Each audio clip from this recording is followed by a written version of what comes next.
Hello， 各位好，我是 Revision Lab 修診所的阿修，歡迎來到我的頻道。今天我們來深入拆解一份在 AI 時代下，我覺得是每個人都應該人手一份的職業地圖。我知道，面對 AI 的巨大衝擊，很多人心裡其實都很焦慮，對吧？會擔心說自己的價值會不會就這樣被取代了？所以這份內容就是要帶着你從理解整個問題的核心開始，一步一步的找到屬於你自己的獨特定位，還有未來的發展方向。對，我們不拐彎抹角，就從這個最直接也最刺痛的問題開始。在這個 AI 時代，你的價值到底還剩下多少錢？過去我們花了10幾20年，好不容易累積起來的知識、技能跟經驗，現在感覺好像一不小心，隨時都有可能被 AI 給超越。這真的不是在嚇唬人，而是一個我們每一個人都必須睜開眼睛好好面對的現實。OK， 這就是我們今天的路線圖。我會帶你走過5個非常關鍵的階段。首先，我們要先搞清楚 AI 到底帶來了什麼樣的人類智能危機。接着，我們會找出在 AI 這麼強大的情況下，我們人類還剩下哪2項無可取代的核心能力。然後，我們會探討要怎麼把自己升級、進化成新時代需要的人機勞動體。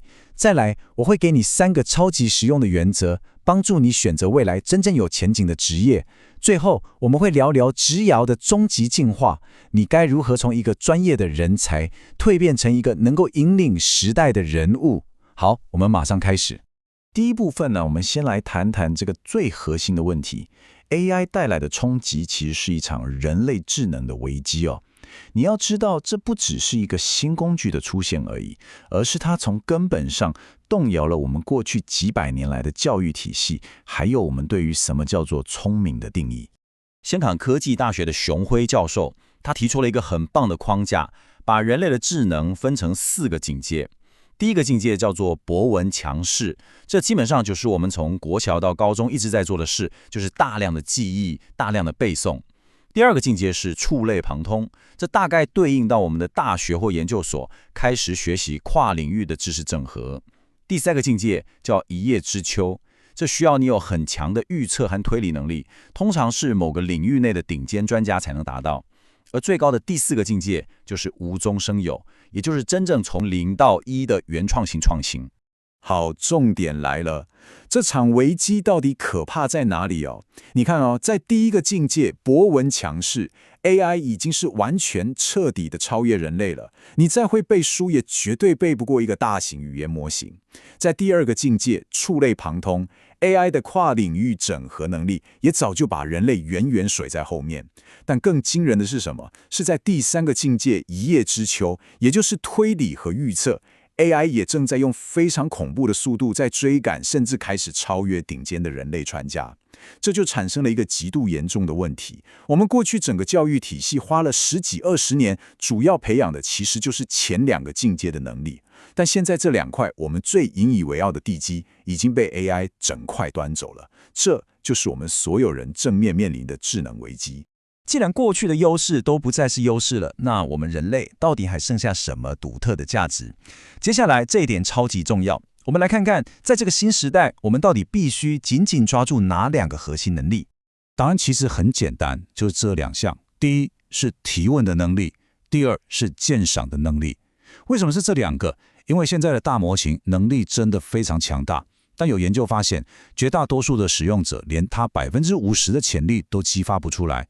關鍵就卡在你懂不懂得問出一個好的、精準的問題來引導他，以及在他生成一大堆結果之後，你有沒有足夠的品味和判斷力去挑出那個最好的、最適合的答案。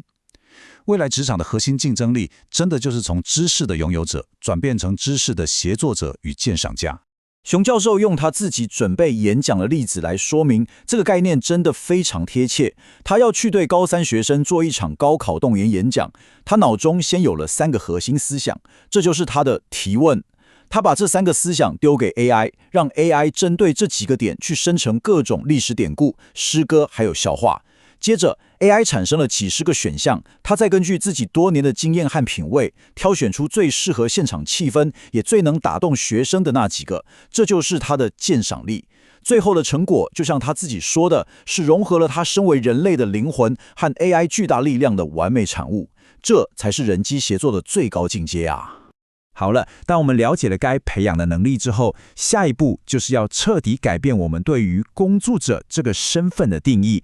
我們必須從一個單打獨鬥的個體進化成一種全新的物種，叫做人機勞動體。為什麼這個轉變這麼緊急？我們可以從學習成長的速度來看。傳統的學習方式就像在爬樓梯，你付出多少努力就收穫多少，成長是一條穩定的直線，也就是線性的。但是懂得利用 AI 來輔助學習的人，他的成長曲線就像是坐上了火箭，是指數級的成長，那條線會陡峭到非常誇張。這代表什麼？就算你一天苦讀10幾個小時，你的成長速度可能就是固定的。而另外一個人，他可能只花了4個小時，但他懂得用 AI 把學習效率放大了幾10倍。他的成長是指數級的，用不了多久，你們之間的差距就會被拉開到一個你無法想象的程度。這也是為什麼熊教授會說，他身為一個教育工作者，對此感到非常焦慮。所以，到底什麼是人機協同勞動體？簡單來說，就是一個懂得把 AI 當成槓桿、當成力量放大器的人。你不再是一個人在戰鬥了。熊教授給他學生一個超酷的建議，他說：“你以後去面試，可以直接告訴對方，你今天僱用的不是我一個人而已，而是我再加上我背後能驅動的100台機器。你的價值就在於你能拖動多少台機器，你能指揮這個虛擬團隊去完成多複雜的任務。”為了成為建為新型勞動體，我們需要刻意的去培養4種關鍵能力。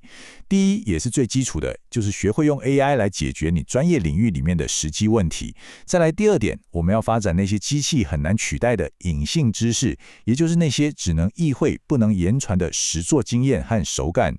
接着第三，我們要去精通人機協同創新的方法論。而第4點也是最重要的，就是不斷培養自己無中生有、從0到1的原創性思維。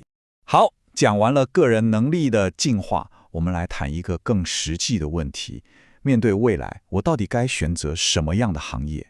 這裡有3個非常關鍵的指導原則可以分享給你。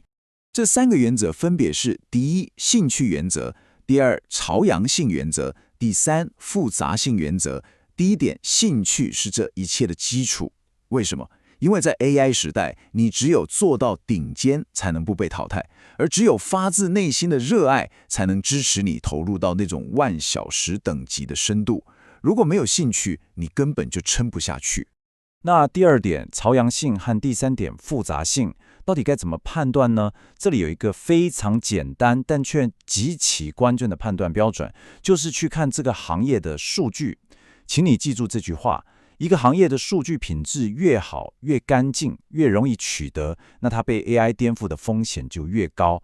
反過來說，數據品質越差、越混亂、越難收集，那人類的價值就越大。這一點我真的非常認同。從我過去的行業觀察來看呢，這幾乎就是一條鐵律。我們拿寫程式和機器人這2個行業來比較，你馬上就能明白。先看寫程式，這個行業的數據品質和數量都非常高。網絡上有海量的開源代碼可以餵給 AI 學習，所以 AI 很快就學會了寫程式，這就讓它相對變成了一個夕陽產業。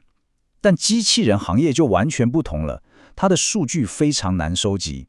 光是讓一個機器手臂去拿起一個杯子，這個杯子是紙杯還是玻璃杯，裡面裝了多少水，機械手臂的材質是什麼，只要換一個變數，數據就要全部重新採集一次。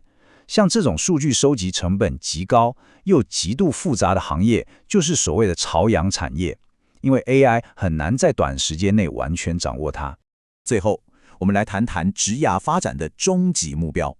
當你已經具備了專業能力，也選對了行業賽道，你的下一個進化階段，就是要從一個專業的人才，蛻變成一個能夠引領整個行業的人物。人才和人物到底有什麼區別？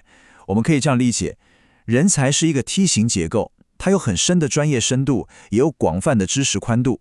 我們可以稱它為金手指，執行能力超級強。而人物呢，是在這個梯形結構的基礎之上，多了一個腦袋，而這個腦袋代表的就是領導力，它是一個金頭腦。說得更直接點，人物就是那個能夠帶着一群頂尖的人才去打仗的那個金頭腦。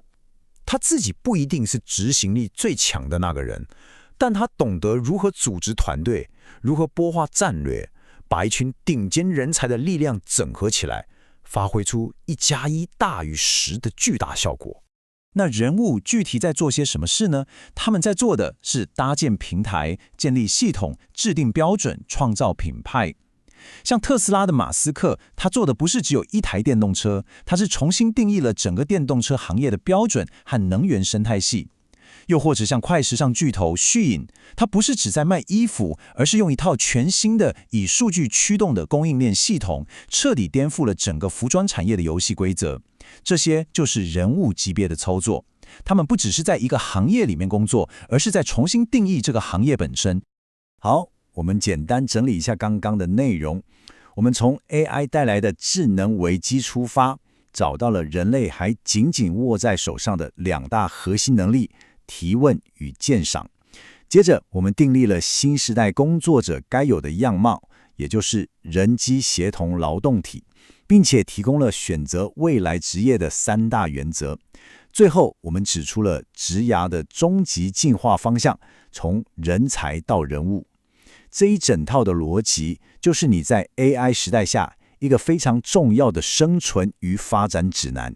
最後，我想引用羅曼·羅蘭的一句話來做結尾：世界上只有一種真正的英雄主義，那就是在認清生活真相之後，依然熱愛生活。AI 的浪潮是不可逆的，與其焦慮或逃避，不如好好看清楚它的本質，然後勇敢地去擁抱它，找到與它共舞的方式。那麼，聽完今天的內容，你會從哪裡開始去培養自己那一份獨一無二、無法被 AI 取代的人類優勢呢？總結一下今天的重點：第一，認清 AI 正在顛覆以知識記憶為主的傳統智能；第二，刻意練習提問與鑑賞這2項核心人類能力；第三，選擇職業時要把握興趣、朝陽、複雜3大原則，特別是關注那些數據難以取得的領域。今天的內容就到這邊。如果你覺得這集有幫助，記得馬上點讚、加訂閱、加開啟小鈴鐺。我們正在衝訂閱，需要你的支持。我是阿修，我們下次見，拜拜。